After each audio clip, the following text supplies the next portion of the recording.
Hi everyone, it's Lisa here. This is our last class of the mini class I'm doing on increasing your psychic intelligence. I've really had a lot of fun with it. It's super fun to do, so thank you for joining me on this little psychic journey. Today I wanted to talk about some interesting things. I really like how understanding the way the brain works, and I think there's something important about understanding our brain waves and how our brain works to really understand our psychic ability. So our brain has these sort of natural states that it goes through. When we're in waking state, our brain is in the beta brainwave. It's sort of like attention, you're forward thinking, your frontal cortex is engaged, it's logical, it's rational. It's what we're doing most of the time when we're just about at work, when we're in our life, when we're learning something, right? It's not a very psychic state. It's not a place where we really can tap our intuition. In order to tap our intuition, we have to drop one level down into the alpha state. And below that, there's theta. Theta is the most healing. That's where really, really deep healing goes. And then there's the delta brainwave, which is really, really super deep sleep. And our brain naturally flows through all these states, especially when we're sleeping. We go through several of those cycles during the night. And one of the things that psychics do, shamans do, meditators do, is they learn how to shift their brain state at will. And I think this is one of the most powerful things we can do to increase our psychic ability. So what we want to do is learn how to access that alpha state. And when we're in alpha, we're a little more relaxed, it opens up the creative side of our brain, in the intuitive side of our brain. So you might have had the experience of like puzzling away at a problem. Let's say you've got a problem at work and you're puzzling it away and you're really engaged in beta and you can't quite come up with the answer. So you put it down, you go make lunch, you walk the dog, you do something, you weed the garden, you take a shower. These are all sort of alpha states, and you're in the middle of the shower and all of a sudden you're like, I've got the answer, right? That is because when we shift our brain state, sometimes we drop into this super creative, intuitive place, the alpha place. When we do really deep healing work, we go into a super deep meditation or deep healing, states are more of a theta state. But I think we can really take advantage of this and learn how to spend more time in alpha. So I want you guys to consider what puts you into alpha. Probably you enjoy it. I find it's like sometimes what works is putting your brain into a repetitive task, something that's easy, doesn't take any effort for you to do, driving your car. Lots of people go into alpha when they drive, and you'll notice because your brain, the frontal part of your brain, is really engaged in this kind of thing, and it opens up this back, your brain wave kind of shifts more into that alpha, especially when you're driving, when you've had the experience of, I don't know how I got here, like, how did I arrive? Like, that's definitely an alpha activity. So repetitive things too, like washing the dishes, walking the dog, mowing the lawn, weeding the garden, folding laundry, like those kinds of states can be super powerful if we consciously use them to tune into our more intuitive sides. So if you wanted to do some homework as part of this mini class, I would have you write down somewhere a list of all of your things that kind of put you into an alpha state that would be like a high state of creativity and intuitiveness. And you can practice with this. Like meditation also, by the way, totally puts you into alpha. You can play around with this, like sort of ask yourself a problem, pose a problem to yourself, and then go weed the garden and then forget about it and just pull weeds and, let your brainwave shift into that more relaxed state and see what comes forward kind of automatically. It's pretty cool to do that. And that leads me a little bit into the conversation about dreams, because it's kind of an interesting psychic experience that some people have where, let's say, somebody just told me that they had this experience the other day where you're sleeping at night, you're sleeping in your bed, and you come up out, you wake up, and this client of mine, saw somebody standing at the foot of her bed. It was a relative that had just passed away, and she was like, Uncle Fred, what are you doing here, And Uncle Fred like waved and blew her a kiss, and then kind of disappeared. And she found out later that Uncle Fred had passed away. And that's actually the most common psychic experience, by the way. It's called the deathbed visitation, and it is super common. Lots of people have it. Lots of people don't talk about it, but that sort of foreknowing of somebody passing, where she actually could see that person, had really felt like she had a visit, but there's some sort of acknowledgement by the person that's passing, some sort of visitation, maybe in a dream, maybe just a knowing. This is when I read a study. It was actually a Gallup poll about this topic a while ago, and it said it's like 70% of the thousands of people they interviewed had an experience like that. And I think we just don't talk about it because we think people are going to think we're weird if we do, or it's something private. We don't, it's something we kind of keep under our hats, but it's very common. So she wanted to know what happened, like what was going on there. And when we understand these brainwave states, it's very, it's a sort of simple explanation. So what happens is, as we fall asleep and wake up, which we do, we have that sleep cycle many times during the night, we pass through that alpha state. There's sort of this sweet spot in that alpha state where our psychic senses are the most acute. So she could see with, her psychic eye, her open eye, and she wasn't sure if she was asleep or dreaming, right? It's one of those states. She could see that that he was there, and she said, did he disappear? And I said, probably not. Probably what happened is you just woke up. So that experience, she like reached for the lamp, she woke herself up, and as her brainwave shifted more out of the alpha into the beta state of fully awake, she lost her perception of Uncle Fred. I mean, maybe he wasn't still there. I don't know, but I wonder whether he was, and she just shifted her brain state out of alpha into the more beta, where we lose our connection to our kind of our psychic and intuitive self. Kind of cool, right? So you can do a lot for yourself to help expand both your creative self and your intuitive self by consciously using this alpha state. And I also wanted to talk about dreams, because a lot of people experience get messages through dreams, and it's really worth talking about it. So if you're a dreaming person, the best thing that you can do is to start recording your dreams. And if you're not a person that remembers your dreams, the best thing you can do is start recording your dreams. So it's like a muscle that we train. So if you keep a little notebook by your bed, and any little fragment or any little wisp of any feeling, image, and they tend to disappear when we get out of bed or move around. So before you even turn the light on, before you even do anything, move around your bed too much, record any little wisp of any dream that you have in the journal. And over time, if you do that, you're going to increase your ability to recall your dreams. So I think anyone can learn to recall their dreams. It just takes that kind of practice.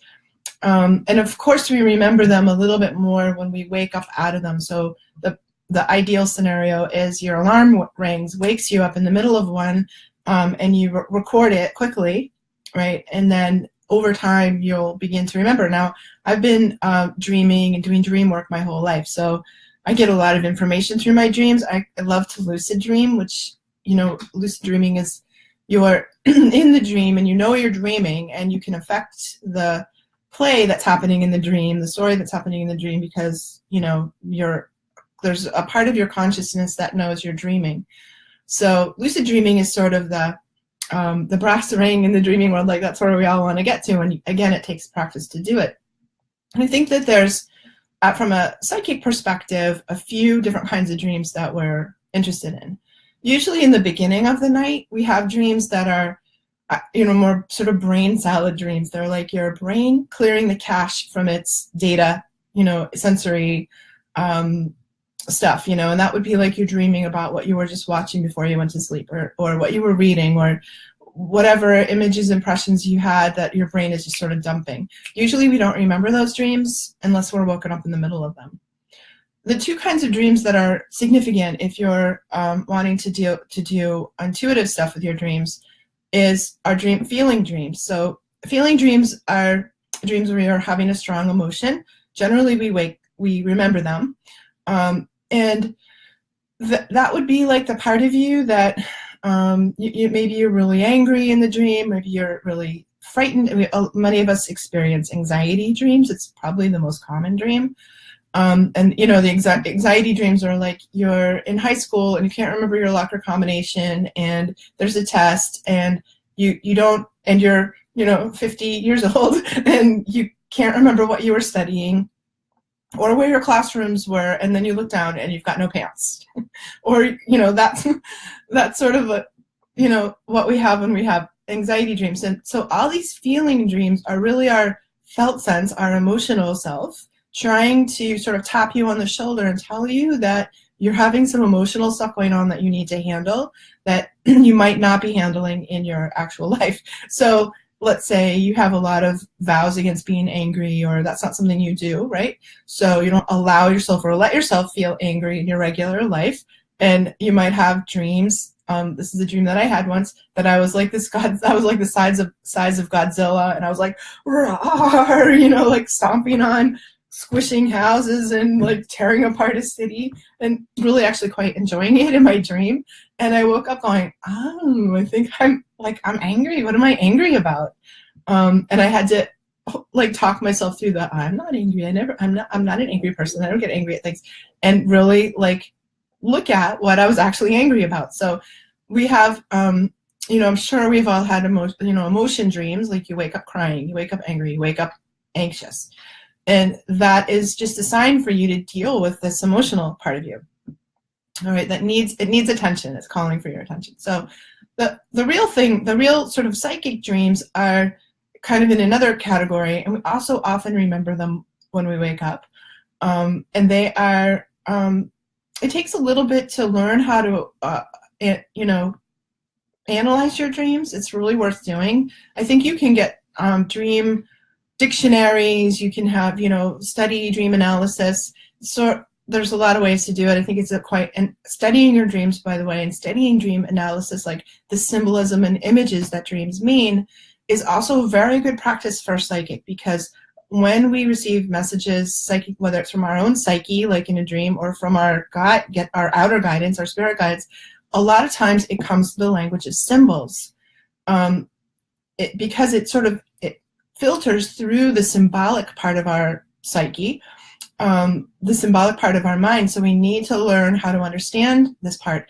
Also, I think this is also why divination works. Tarot cards, particularly, the symbolism in the image, but any kind of divination tool, like any kind of card deck, really is working with the language of symbols. And that is like the muscle you need to practice to interpret what you're getting either from your dreams or directly from your guides. And it's one of the things that I hear the most often from my psychic students is, I'm getting out this flow of images, I'm getting this flow of knowing, but I don't know how to interpret it. I don't know how to make sense of what I'm seeing. And that is the tricky part. That's like what we really need help with. So when you have a prophetic dream or a dream that's guidance, it can take some work to kind of break it down and understand the symbols. And if you're not sure what to do, get a dream dictionary. Jungian dream analysis, which I like quite a lot, would say everything in the dream is an aspect of who you are, of you, because it's all inside you. So even if you're dreaming about other people, sometimes they represent an aspect of yourself. So I think it's very cool, like pay attention to your dreams. And then the last thing I wanted to talk about today was signs and omens. Sort of when we wake up to the intuitive world, we can really figure out, we can really read the world around us in terms of information. And I think it's important to do this mostly as a confirmation tool, right? So if you get a psychic hit, whether it comes from you in your inner self, which would be your intuition, or your outer guidance, which would be your guides, I think it's very good to ask for confirmation in the world in the form of signs and omens. And when those things come together, it's very powerful. And signs and omens are things that happen in the world that reinforce. It can be synchronicities. For me, like a powerful sign is 3 people will tell me the same thing, read this book, see this person, go to this workshop. And really, if 3 people say it to me in a short amount of time, I really, really take it seriously, right? And I think everyone has their own way that signs and omens come. Some people are really into numbers. They see the same numbers repeating on a clock, or see numbers in license plates, or just around, you know. And I think there's a connection between people who have angels as guides and numbers. Angels like numbers, so if you're kind of an angelic person, you attract angels as spirit guides. They might speak to you through numbers. Numbers really have never done anything for me, but I know lots of people who really get that. Other people get their signs and omens through music. You know, that's a fun thing to do. Spin the dial on your radio and see what comes out. Put your iPhone, your phone, or your music player on random. Lots of people get serious signs and omens through that kind of thing. Maybe it's things like pennies or feathers. Like one of my friends, it's the pennies from heaven kind of thing. When she needs confirmation, there's always things, and it's weird things too. It's not like you just randomly find a penny, but she'll find like pennies in a straight line, like lined up on the sidewalk. One time in a shape of an arrow. I'm not kidding. Like, this stuff happens. So other people, they're really connected to the natural world. So it might be things like the way the wind blows, or clouds, or animals. Lots of people have this, get their signs through animals, seeing animals in nature, but also seeing animals on TV, or, it's not like we're going to see a lion like walking down the street in New England here, but we might, if that's a connection for you, you might see it on somebody's T-shirt, or on a advertisement on TV. These are the kinds of things that what we really have to sort of string together. And when our intuitive senses are honed and turned on, we can make the distinction between a random thing that isn't a message and something that's really a message. So, the squirrel running across the street may not be a message, because squirrels are a dime a dozen here. But one time not too long ago, there's a 5-way intersection at the top of my street, and it's a busy, suburby kind of place, and there was a deer standing in the middle of the 5-way. Never seen one there before, never seen one since, never even seen a deer around my house. And I was like, okay, what's that? There was something there was something significant about that occurrence that I knew was a message for me. So that's those are all things that I think when, spend some time in alpha state, like figure out your alpha activity and spend some time there. Learn how to look through your dreams, and then connect to the signs and omens in the world. These 3 things can be very powerful in helping you strengthen and, really connect with your own intuitive and psychic self. So if you want to continue, if you want to know more about this kind of thing, or you feel like this calls to you, I am starting next week an online class called Mastering Your Psychic Ability. It's an online program, so you can take it from anywhere. You can be anywhere. It's a pretty significant training. It's 10 weeks, 12 weeks, so 3 months of training. And we're really going to go deeply. My goal with that class is to help people who have a lot of latent psychic ability understand how to use that, like really become the boss of their own psychic ability, have it be there when you want it there, like maybe when you're in front of a client or when you're at work, and not when you don't want it. So I don't really want it when I'm in the supermarket, when I'm out and about in my life. I don't want my psychic on, but I do want it on when I need it, like when I'm making decisions or when I'm working with my clients. And it takes a little bit of practice. It takes some work. This is the whole concept of mastering. When we master something, we're the boss of it, and it's not the boss of us. And that's why it's a longer class.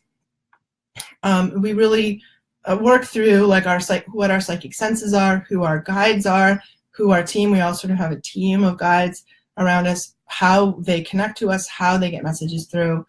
And it's a good class. I've been teaching it for a while now, and this time I'm redoing the whole thing. New material, new recording, and it's Wednesday nights at 7 o'clock Eastern time. So if you feel like you might want to know more about that, I'll post the link for the class. You can private message me.